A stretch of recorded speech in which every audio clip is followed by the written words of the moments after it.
জবাকে 50 লক্ষ টাকা ফেরত দেওয়ার জন্য চাপ দেয়। জবা নিরুপায় হয়ে অম্বরীশের কাছে আবার আবার 50 লক্ষ টাকা ধার নেয়। বলিস কি রে?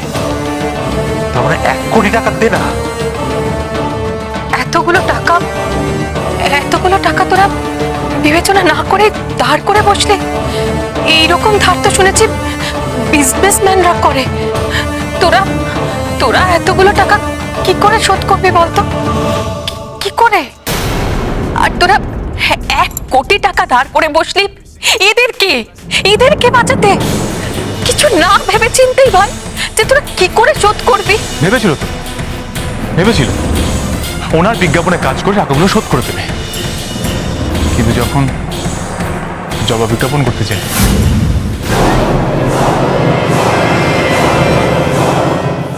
আমি একজন ভদ্র বাড়ির বউ, এরকম পোশাক পরতে আপনারা আমাকে বাধ্য করতে পারেন না।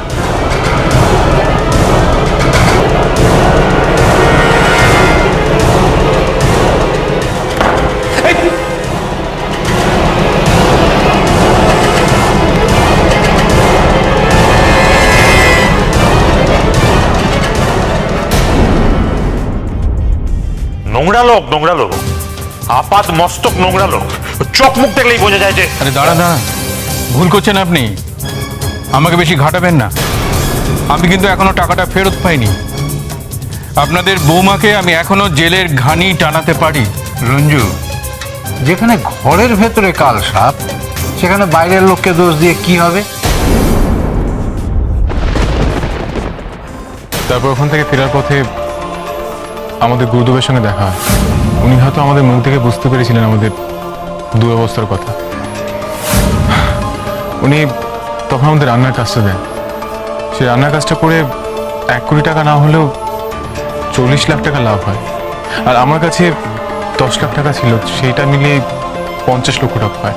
তাহলে বাকি 50 লাখ টাকা তোরা কোত্থেকে পেলি? সেটা আমি জোগাড় করেছি। আপনি এতগুলো টাকা কোথা থেকে পেলেন?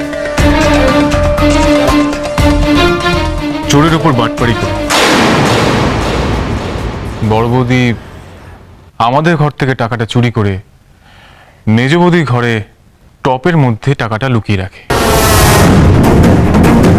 আমি সেটা চুরি করে নিই। মিথ্যে বলছো, ঝুট বলছে পারবটা। আমি কিছু জানি না এসব ব্যাপারে। মেজ বৌদি, আমার কাছে সব প্রমাণ আছে।